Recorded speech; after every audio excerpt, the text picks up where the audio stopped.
Hello મારા વાલા વિદ્યાર્થી મિત્રો, મારું નામ છે નિતેશ જોગલ અને તમારું સ્વાગત છે એનજે ક્લાસીસ ગુજરાતીમાં. તો વિદ્યાર્થી મિત્રો, આજે આપણે જોવાનું છે ધોરણ 10 વિષય ગણિત અને તેનું ચેપ્ટર નંબર 6. અને જે ચેપ્ટર નંબર 6 બોર્ડની પરીક્ષાની અંદર ટોટલ 8 માર્કની અંદર પૂછાય છે અને તેની અંદર આપણે આજે જોઈ રહ્યા છીએ સ્વાધ્યાય 6.2 નો દાખલા નંબર 1. હવે સ્વાધ્યાય 6.2 નો દાખલા નંબર 1 છે એની રકમ કંઈક આવી આપેલી છે. આકૃતિ 6.17 માં I અને I માં DE સમાંતર BC. તો I માં એમ કીધું કે EC શોધો અને I માં એમ કીધું છે કે AD શોધો. અને એની નીચે તમને બંને આકૃતિ આપેલી છે. તો જે પહેલી તમને આકૃતિ છે ને આ પ્રકારની આપેલી છે, તો એની અંદર મારે શું શોધવાનું છે? EC શોધવાનું છે. તો આપણે પહેલા જ જોઈ ગયા એ પ્રમાણે જો જોવા જાય તો તમને ખબર જ છે કે જ્યારે ત્રિકોણ આપેલો હોય અને તેમાં એક બાજુને સમાંતર કોઈ બીજી રેખા આપેલી હોય ત્યારે એની અંદર એક વસ્તુ તો ફિક્સ જ છે કે તેની અંદર આપણે થેલ્સના પ્રમેયનો ઉપયોગ કરવાનો થાય.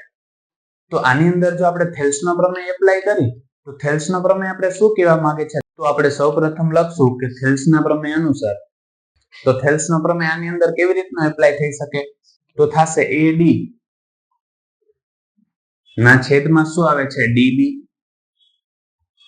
બરાબર અહીંયા શું છે? AE ના છેદમાં શું આવશે? EC બરાબર. હવે જે એની દરેકની કિંમત છે ને કિંમત આપણે મૂકતા જઈએ. તો પેલી કિંમત છે AD બરાબર કેટલા આપ્યા છે? 1.5 સેમી.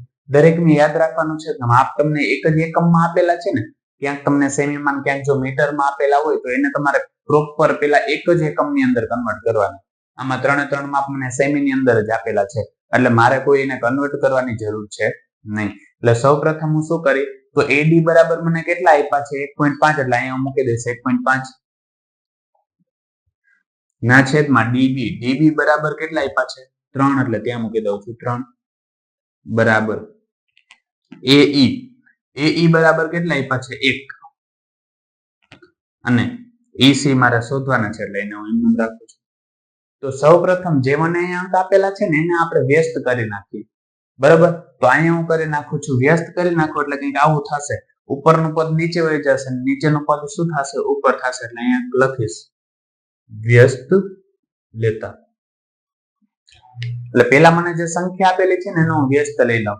એટલે જે છેદ તો એ અંશ થઈ જશે ને અંશ છે એ શું થઈ જશે? છેદ. એટલે આ પદ ઉપર આવી જશે ને આ પદ જશે નીચે. એટલે કે આવું આવશે 3 ના છેદમાં શું આવે છે? 1.5 અને બરાબર આ બાજુ શું થઈ જશે?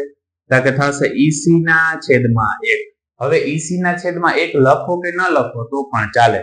જો તમને અહીંયા ડાયરેક્ટ ખબર પડી જતી હોય તો ડાયરેક્ટ લખી નાખો તોય તમને ખબર છે કે 1.5 ના ડબલ જ 3 થાય છે.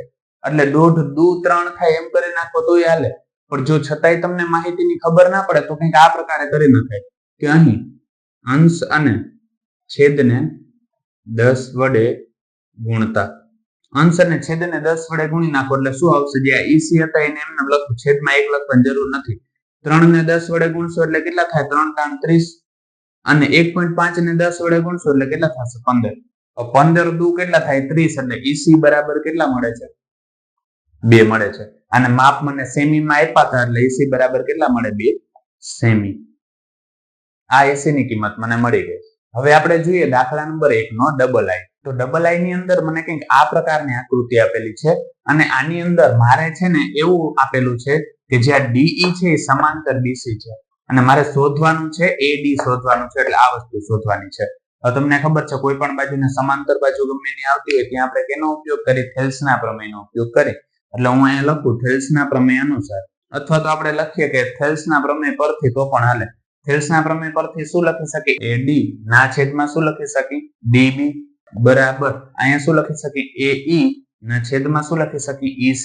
તો આ પ્રકારનો આપણે ગુણોત્તર લખી શકીએ અને આની અંદર જે કિંમતો છે એ કિંમતો પણ આપણે મૂકી દઈએ. તો જો AD પેલા મારે શોધવાના છે, પછી DB બરાબર કેટલા આપ્યા છે? પેલા તો AD હતું એને એમ નામ લખું છું અને છેદમાં શું છે? DB ની જગ્યાએ કેટલા મૂકી શકું છું? 7.2 બરાબર અહીંયા કેટલા આપ્યા છે? AE જ્યાં આપ્યા છે ત્યાં કેટલા લખી શકું છું? 1.8 અને છેદમાં અહીંયા જોવા જઈએ EC બરાબર કેટલા છે? 54 એટલે કે 5.4. હવે જો આનો આપણે સાદું રૂપ આપીએ બંને બાજુ અંશ અને છેદમાં કેટલા વડે હું ગુણું છું? 10 વડે ગુણું અને 10 વડે ભાગી નાખું છું. એટલે હું અહીંયા લખીશ અહીં બંને તરફ 10 વડે ગુણતા અને ભાગતા. જો ડાયરેક્ટ પોઈન્ટ વાળા ભાગાકારને ગુણાકાર કરી શકતા હો તો કઈ પ્રોબ્લેમ જ નથી, પણ એની અંદર જો પ્રોબ્લેમ આવતું નથી અથવા તમને એમ થાય કે સાહેબ જવાબમાં થોડીક મિસ્ટેક થશે તો આ સ્ટેપ કરી નાખો. હવે બંને બાજુ 10 વડે ગુણશું એટલે આ શું થશે? 10 AD થશે. ના છેદમાં આને 10 વડે ગુણશું એટલે આ શું થઈ જશે? 72 બરાબર 1.8 છે ને 10 વડે ગુણશું એટલે કેટલા થઈ જશે? 18. ને તે જ પ્રકારે 5.4 છે ને 10 વડે ગુણશું એટલે કેટલા થઈ જશે? 54. હવે જોઈએ તો જો આ 72 આ બાજુ કેવા છે? ભાગાકારમાં. આ બાજુ જશે તો ગુણાકારમાં. એટલે કંઈક આવું આવે છે 10 વખત AD બરાબર 18 ગુણ્યા 72 ભાગ્યા 54. હવે આનું જો સાદું રૂપ આપીએ તો કંઈક આવું થશે 10 AD બરાબર અહીંયા કેટલા આપ્યા હતા? 18 ગુણ્યા 72 ના છેદમાં 54 છે એને આમ લખી શકું 18 તેરી 54 થાય બરાબર. 18 તેરી 54 થાય તો 54 ને આમ લખી શકું 18 ગુણ્યા 3. તો કંઈક આવું થશે 18 અને 18 શું થઈ જશે? ઉડી જશે. એટલે વધે છે કેટલા? તો આવું વધે છે 10 વખત AD બરાબર 72 ભાગ્યા 3. તો એનો મતલબ એમ કે જ્યાં 72 લખેલા છે એને 72 ભાગ્યા કેટલા કરી નાખે છે? 3 કરી નાખે. તો 3 દુ કેટલા થાય? 6. અહીંયા વધ્યા 1 અને ઉપરથી ઉતાર્યા 12 બરાબર. હવે 3 ચોક કેટલા થઈ જાય છે? 12. એટલે એનો મતલબ એમ કે અહીંયા મને જવાબ શું જોવા મળે છે? 24 જોવા મળે છે કે 10 વખત AD બરાબર શું થાય છે? 24 થાય છે. હવે 10 આ બાજુ ગુણાકારમાં છે, આ બાજુ આવશે તો ભાગાકારમાં. એટલે કે આવું આવશે AD બરાબર 24 ભાગ્યા 10. હવે ગમે એને 10 વડે ભાગો એટલે શું થશે? 1 પોઈન્ટ આગળ આવશે.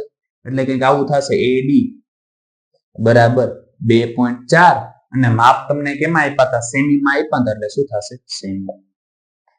તો વિદ્યાર્થી મિત્રો આજ માટે બસ એટલું જ. જો તમને અમારો આ વિડીયો પસંદ આવ્યો હોય તો વિડીયોને લાઈક કરીને ચેનલને સબસ્ક્રાઇબ કરવાનું ના ભૂલતા. ધન્યવાદ.